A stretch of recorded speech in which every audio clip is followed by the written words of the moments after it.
All abouts এয়ারে আপনাদের সকলকে স্বাগত। সকালে চাটা সেরে নেওয়া হচ্ছে। Welcome back to my channel. আমি রেয়া। আর আজকের ব্লগটা আমি এখান থেকেই স্টার্ট করছি। তো আজকে সকালে ওকে ব্রেকফাস্ট করিয়ে অলরেডি ওকে ঘুম পাড়িয়ে দেওয়া হয়েছে আরেকবার। এবার আমি ঘরের টুকটাক কাজগুলো সেরে নেব। আর আজকে ওর বাবাও বাড়িতেই রয়েছে, ছুটি নিয়েছে হাজব্যান্ড। তো আজকে একটু বাইরে যাওয়ারও প্ল্যান রয়েছে আমাদের। তো দেখি কত দূর কী করতে পারি। আর তোমরা সাথে থাকো। আর যে টপিকে আজকে ভিডিওটা, আস্তে আস্তে আমি সেই দিকে এগিয়ে নিয়ে যাবো ভিডিও। আজকে সকাল সকাল বাবা যখন বাজার গেছিল, বাবাকে বলেছিলাম যে একটা ছোট্ট ভিডিও ক্লিপ তুমি করে নিয়ে এসো, আমার ফ্রেন্ডসদেরকে দেখাতে অনেক সুবিধা হবে। তো বাবা এই যে বাজার করতে গিয়ে একটা ছোট্ট ক্লিপ করে নিয়ে এসেছে, তোমরা দেখো। সকাল সকাল এই সবুজ সবুজ টাটকা সবজি দেখতে কার না ভালো লাগে, তাই না? মনটা বেশ ভালো হয়ে যায়। আমাদের এখানে এই মাসি এবং মেশোর কাছেই কিন্তু বেশ ভালো দামে, মানে ঠিকঠাক দামে কিন্তু সবজিপাতি আমরা পেয়ে থাকি। আর এই মাসি মেশোর ব্যবহার ভীষণ ভালো। আর এনাদের কাছ থেকে আমরা নিয়ে থাকি সবজি। আর এই মাসি মেশোর কাছে অন্যান্য দোকানের তুলনায় ন্যায্য মূল্যেও পাওয়া যায়। সকাল সকাল জামা কাপড়গুলো কেচে নেওয়া হচ্ছে, কারণ একটু দেরি হয়ে গেলে আবার শুকোতে অসুবিধা হবে। তো এখানে জামা কাপড়গুলো আমি কেচে নিচ্ছি। তো এখানে যে টিপসটা আজকে তোমাদের দেবো বলেছিলাম, বর্ষাকালে কিভাবে জামা কাপড়কে গন্ধমুক্ত রাখতে এবং কিভাবে বর্ষাকালে নিজের জামাকে মানে পরিষ্কার পরিচ্ছন্ন রাখবে, স্যাঁতস্যাঁতে হওয়া থেকে বাঁচাবে, তো সেই কথাই আজকে বলবো। তো আমি যেটা করে থাকি, আমি জামা কাপড় কেচে নেওয়ার পরে জামা কাপড়ে একটু কমফোর্ট দিয়ে ভিজিয়ে দিই। তো কমফোর্ট দিয়ে খানিকক্ষণ ভিজিয়ে রেখে তারপর জামা কাপড়গুলো ভালো করে চিপে মেলে দিই, কারণ এতে একটা সুগন্ধি বজায় থাকে। আর বর্ষাকালে বেশ একটা ভালো ফিলও আসে জামা কাপড়ে। অনেক সময় কি হয়, জামা কাপড় এই যে বৃষ্টি পড়ার কারণে জামা কাপড় এনে আমাদেরকে দ্রুত ঘরে মেলে দিতে হয়। তো সে কারণে কি হয়, তখন জামা কাপড়ে একটা সোঁদা গন্ধ ওঠে। তো সেই গন্ধটা কিন্তু কমফোর্ট দেওয়ার কারণে কিন্তু থাকে না। পরের দিন আরেকবার রোদে মেলে দিলেই ভালো করে সুন্দর একটা গন্ধ 1 সপ্তাহ পর্যন্ত জামা কাপড়ে থেকে যায়।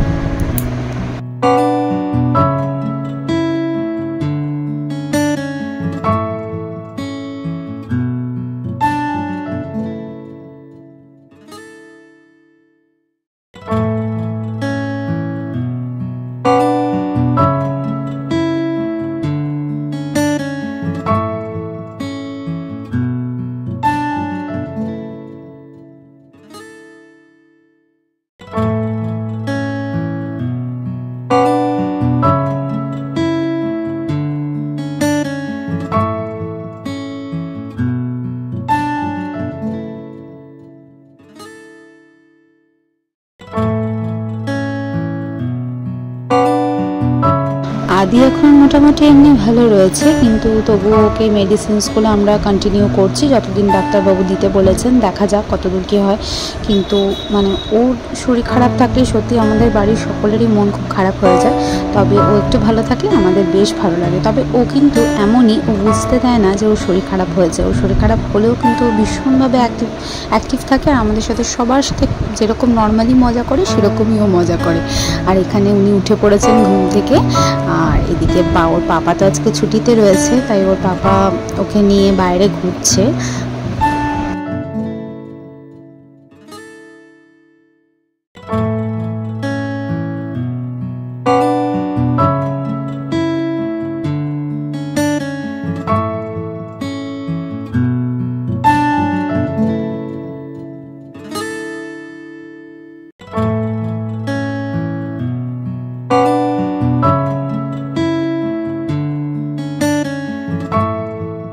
আজকের ভিডিওটা পুরোটা দেখলে তোমরা সত্যি বলবে হয়তো যে আমি এটা কি করলাম, মানে সত্যি তোমরা রাগ হবে অনেকেই। তো আমি হেঁচে চলে এসেছি পার্লারে এরপরে। তো আজকে আমি আমার চুলটা কাটবো। তো হ্যাঁ, আমাকে অনেকেই বলেছে যে এত বড় চুল দিদি তুমি কেন কাটবে। কিন্তু এত বড় চুল কাটার একটা কারণ রয়েছে। এই যে আমি আদিকে নিয়ে রয়েছি, মানে আদিকে নিয়ে এতটাই সময় আমার ব্যয় হয়ে যাচ্ছে যে আমি আমার নিজের চুলের উপরে একটুও যত্ন নিতে পারছি না।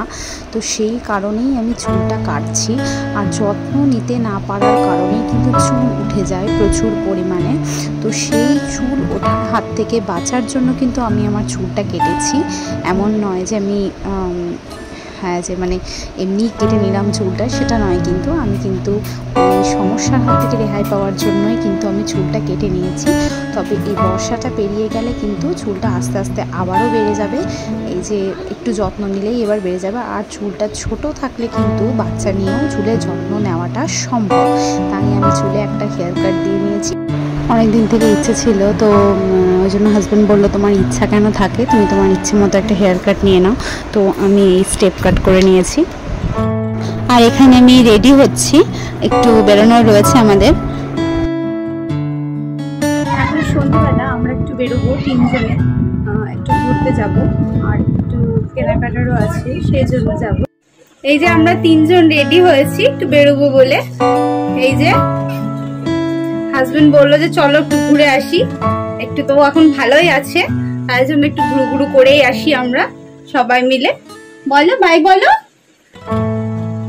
ওখানে মঞ্জুনিস থেকে আমরা ভেজ পিৎজা নিয়ে খেয়েছিলাম ঘুরতে গিয়ে, আর সেটার ভিডিও ক্লিপ নেওয়া হয়নি কারণ বাবু খুব দুষ্টুমি করছিল আদি। আর বাড়িতে নিয়ে এসেছিলাম একটা চকলেট ডোনাট, সবাই মিলে এটা ভাগ করে খাবো। তো বন্ধুরা এখানে ভিডিওটা শেষ করছি। ভালো থেকো, সুস্থ থেকো এবং লাইক সাবস্ক্রাইব অবশ্যই করো।